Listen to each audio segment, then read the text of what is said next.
Aujourd'hui dans le Bitcoin, CryptoSo, ça rejoint TikTok. Et oui, TikTok, l'arme de lobotomisation envoyée sur l'Occident. Les gosses de nos jours. Ouais, j'arrive plus à me concentrer plus de 1 minute sur une série Netflix. Et là, on parle de série Netflix, alors imaginez un livre, et surtout l'état de l'Europe dans 30 ans. Et quand l'application détecte que t'es un gars, bah elle te bombarde de cul. C'est terrible. Bon après, attendez, j'ouvre l'application. Ouais bon, là j'avoue celui-ci il est pas mal, beaucoup de travail derrière, enfin travail chirurgical. Mon but c'est de relever un peu le QI occidental sur TikTok, le CryptoSo sur TikTok, lien en description. Que du contenu éducatif, pas de sein, je suis pas gros. Par contre je fais des squats, donc peut-être niveau Q, si vraiment je vois qu'il y a plus d'espoir pour l'Occident, bah je pourrais éventuellement ajouter ma pierre à l'édifice. On va commencer par le 3 jours lit Team Fram que personne regarde. Alors première résistance ça se passe sur les MA20, les MA20 c'est le trait rouge ici. Puisque là, pour l'instant, on n'arrive même pas à le péter. Il y a encore quelques semaines en arrière, on le pétait pour le repéter à la baisse, donc c'était déjà très bearish. On a également une énorme résistance sur le RSI. Regardez là, depuis 2021, février 2021, grosse résistance. On s'est toujours rejeté à la baisse. On la breakout ici avant le crash FTX, donc une fois plus. Personnellement, je pense que sans FTX, là, on aurait pump. Peut-être pas pump to the moon directement, mais on serait monté de plus en plus. Et ensuite, ça s'est de nouveau transformé en résistance. En plus de ça, on avait un shark bull ici qui était prêt. Le bottom, c'était plus ou moins ici autour des 17 300 et ensuite on est monté, crash FTX, to the ground. Selon moi, ce qu'il faut checker maintenant, c'est la résistance en RSI, puisque grosse résistance, si on pète ça, premier signal bullish. Donc ça, c'est le petit signal bullish. Également ici, résistance sur le MA20, petit signal bullish. Et une fois plus, le grand signal bullish, c'est quoi? C'est les fameux 19K. Cette grosse résistance ici qui n'arrive pas à péter, qui pour l'instant galère même à être testé. Aujourd'hui, on a ce triangle qui se compresse comme vu hier, et on a également ici ce fameux Shark Bull qu'on n'a pas vu hier, tout comme ce Shark Bull qu'on avait là. Là, c'est plus ou moins pareil, sauf qu'il met plus de temps à atteindre sa première target, puisque première target 0,68 Fibonacci. Si on prend ici le top et le bottom, eh bien c'est 0,68 normalement. Voilà, c'est magnifique. Première target spécial go autour des 19 203 $. Et si on prend le risque récompense au niveau actuel, est-ce que c'est bien? On est sur, je pense pas que c'est un 2, mais hop, si on fait comme ça, on est sur un 1,76, 1,8 même, ce qui est presque bien, d'accord? Donc ça, c'est un trade. Pour ceux qui veulent faire du DCA ou je ne sais quoi, eh bien là, on est sur un 1,8, ce qui est pas mal. Donc si vous voulez rentrer maintenant et sortir ici, on est quand même sur un 1,8. On a également une grosse résistance diagonale sur le RSI qui a été pété une fois plus. Historiquement, souvent, quand on l'a pété, c'était bullish quelques jours avant de la réintégrer. Reste à voir ici. Si on pète cette résistance-là, combinée avec cette résistance diagonale ici, transparente, ça serait plutôt magnifique pour atteindre cette première target spécial go. Sur le court terme, la liquidation, c'est autour des 16 930 $ sur Binance. On est actuellement sur du 16 842 $ au moment où je recorde cette vidéo. Et ce qui a changé depuis quelques semaines, c'est ici, c'est les 25 000, puisque le top de liquidation, ça se passe autour de 25 000 $. Et plus au sud, on a pas mal de pics au sud, mais le record maintenant, c'est au nord.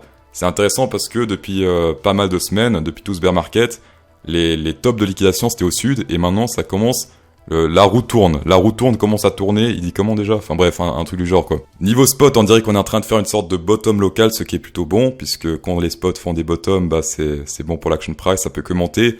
Tout comme ici on a fait une sorte de bottom local, on a fait que monter même extrêmement pendant quelques jours, avant de bien se péter la gueule. Pourquoi? Parce que les spots ont nouveau vendu, on fait des plus bas creux.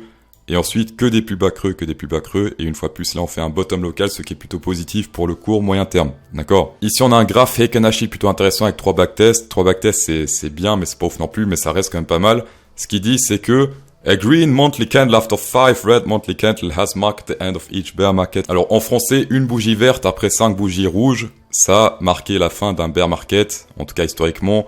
Et oui, en effet, ça a marqué la fin d'un bear market. 5 bougies, 10, donc plus que 5. 14 donc plus que 5 et là on est sur 13. Donc là s'il y a une bougie verte qui apparaît en Heiken Ashi en mensueli, c'est ça, ouais en mensueli, eh bien on serait sur la fin du bear market. Vite fait en 4 hour candle, déjà on a l'EMA 200, c'est la ligne bleue. À chaque fois qu'on la teste historiquement, eh bien rejet à la baisse, et là une fois plus rejet à la baisse, on est sur du plus ou moins 1, 2, 3 et pour l'instant 4ème retest avec un qui a foiré puisque là on a pété à la hausse avant de réintégrer. On a également un triangle ascendant sur le RSI qui se compresse, confirmé si on breakout à la baisse, donc là hop, breakout à la baisse, retest pour aller toujours plus bas, ce qu'on n'espère pas bien sûr. Avec les monts Platinum, on a vu ce matin, discours de la FOM, quel impact sur le marché, et sinon grâce à mes partenaires, vous pouvez checker jusqu'à 34 663 $, uniquement pour les traders expérimentés, 30 000 jusqu'à 30 000 sur Bybit, 4163 sur BitGet, et sinon 500 sur Binance. On va passer over on Ethereum. Alors peut-être que je suis totalement à côté de la plaque, peut-être que voilà, j'hallucine, j'ai pris des substances dont je suis même pas au courant. Mais si je zoome ici, qu'est-ce qui se passe? On dirait qu'on est en train de break out cette grosse résistance et que ça fait depuis le top du bear market qu'on n'a pas réussi à break out cette résistance. Et que ça fait très longtemps qu'on attend ce break out. Alors attention une fois plus, la bougie n'est pas clôturée, d'accord? Ça peut finir en bougie rouge avec un gros truc rouge dégueulasse avec une tige. Donc toujours attendre la clôture, mais si on clôture ainsi, pas de conseil en investissement. Également, regardez sur le RSI, on a un joli triangle de compression qui a breakout. Est-ce qu'il a breakout? Ouais, il a breakout si on clôture ainsi. Et donc la target, hop, top de ce triangle, donc plus ou moins ici vers les 70 sur le RSI. Ethereum extrêmement chaud, on est en plus sur une divergence boule. On est en train de péter les MA20 qui est la première résistance, qui est une très grosse résistance. Qu'est-ce qu'on a encore? On a la volatilité qui est en train de se recharger pas mal, il me semble. La volatilité qui se charge puissance 10 000. La dernière fois qu'elle s'est chargée, hop, sortie de la zone de chargement, to the moon. Et là, ça fait 2 fois plus longtemps que ça charge. Donc c'est vraiment... Voilà, ce qui se passe là, c'est assez incroyable sur le Ethereum selon moi. Attention une fois plus, pas de FOMO avant que ça soit clôturé. Si on achète maintenant et que ça clôture dans le rouge, c'est que c'est naturel, tout comme sur le Bitcoin il y a quelques semaines en arrière. Sur le dollar index, on est sur un crab bull spécial go. Là pour l'instant il n'y a que du bull. Alors c'est un peu paradoxal, pourquoi? Parce que quand le dollar index est bullish, les cryptos en général sont moins bullish. Bon, à part là durant ce bear market, puisque FTX a tout niqué, l'or est en train de pumper à fond pendant que la crypto en général est en train de se péter la gueule. Normalement, la crypto bouge un peu pareil que l'or, d'accord, s'il n'y a pas trop de problèmes. Mais pour l'instant, la crypto galère un peu pendant que l'or, to the moon. Pour ceux qui veulent voir le graphe de l'or, bah c'est ça. Merci beaucoup Sam de FTX. Sur le dollar RSI, on a également une sorte de range qui a pété à la hausse. La target, si on prend la hauteur du truc, hop, on met ça sur le breakout, ça se passe autour des plus ou moins 53 sur le RSI. Juste pour rappel, sur le dollar, il y a juste ce crab spécial go qui est bullish. Il faut toujours combiner les indicateurs.